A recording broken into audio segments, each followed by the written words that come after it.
और न्यूज पथ पर आगे पब्लिक होर्डिंग पर हमारी आपकी सेहत से जुड़ी एक जरूरी खबर है। ये खबर खास तौर पर उन लोगों के लिए जरूरी है जो कि 40 की उम्र पार कर चुके हैं।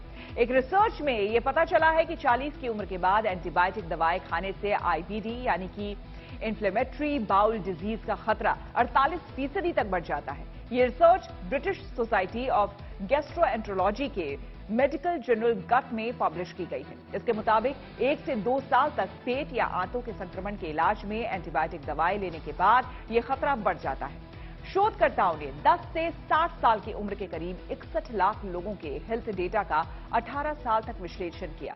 इसके जरिए पता चला है कि जिन लोगों ने लगातार एंटीबायोटिक दवाओं का इस्तेमाल किया उनमें आईबीडी का खतरा उन लोगों की तुलना में काफी ज्यादा बढ़ गया था जिन्होंने एंटीबायोटिक दवाएं नहीं ली थी। एंटीबायोटिक खाने वाले लोगों में 36,017 में अल्सरेटिव कोलाइटिस और 16,881 में क्रोहन डिजीज के लक्षण पाए गए हैं। जिन लोगों को एंटीबायोटिक दवाएं नहीं दी गई उन लोगों की तुलना में एंटीबायोटिक खाने वाले 10 से 40 साल के लोगों में आईबीडी की आशंका 40% ज्यादा पाई गई है।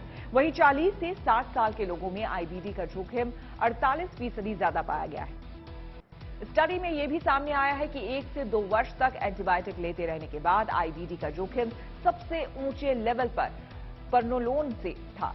इन एंटीबायोटिक का ज्यादातर इस्तेमाल आंतों के संक्रमण के इलाज में होता है। स्टडी में पाया गया है कि नाइट्रोफ्यूरेंटॉइन एकमात्र ऐसी एंटीबायोटिक दवा थी जिससे आईबीडी का खतरा नहीं बढ़ा। एंटीबायोटिक्स के इस्तेमाल को लेकर हमने मैक्स हॉस्पिटल से जुड़ी डॉक्टर मीनाक्षी जैन से बात की, जानते हैं उनकी राय।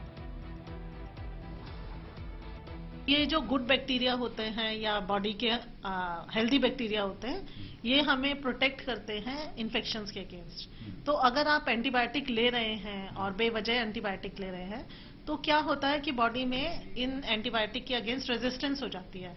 वो एंटीबायोटिक जो है बॉडी में काम करना बंद कर देती है और फिर अगर आपको कभी इन्फेक्शन हुआ तो ऐसा हो सकता है कि जो स्टैंडर्ड एंटीबायोटिक है वो काम ना करे।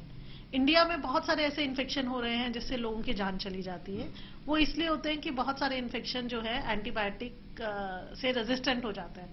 तो आपको हमने एंटीबायोटिक दिया भी एडमिट करके तो भी एंटीबायोटिक इफेक्टिव नहीं होता। बाहर की कंट्रीज में कहीं भी एंटीबायोटिक बिना डॉक्टरी प्रिस्क्रिप्शन या बिना एविडेंस के नहीं मिलती है, पर क्योंकि इंडिया में ऐसा कानून नहीं है तो एंटीबायोटिक्स ओवर द काउंटर मिल जाती है। जैसे आपको पैरासिटामोल मिल जाती है या एंटी एलर्जिक दवाइयाँ या कोल्ड एंड फ्लू की दवाइयाँ या गैस की दवाइयाँ बिना प्रिस्क्रिप्शन के मिल जाती है। इंडिया में इस तरह एंटीबायोटिक भी आपको विदाउट प्रिस्क्रिप्शन मिल जाती है।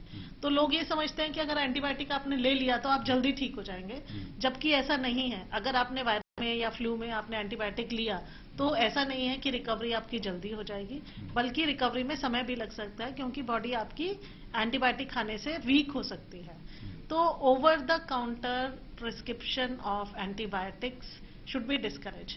हमें एक ऐसा कानून बनाना चाहिए ताकि बिना प्रिस्क्रिप्शन के एंटीबायोटिक जो है फार्मासिस्ट ना डिस्पेंस करे और लोग खुद ना खरीद सकें।